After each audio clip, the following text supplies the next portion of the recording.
Bhojpuri industry से एक बहुत ही बवाल खबरें निकल कर आ रही है।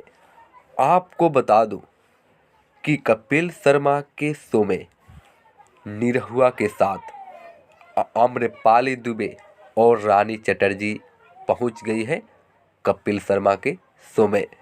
लेकिन कई चैनलों द्वारा बताया जा रहा है कि इस शो में जल्द ही खेसारी लाल यादव का ज़बरदस्त एंट्री होने वाला है। लेकिन आपको बता दूं कि इन अफवाहों से आप दूर रहे। अभी hit machine trending star Khesari Lal Yadav का इसमें जाने की कोई चर्चा नहीं है। जैसे ही कोई चर्चा होगी वैसे ही अपने चैनल के माध्यम से आप तक पहुंचा दूंगा। तब तक चैनल को सब्सक्राइब कर लीजिए।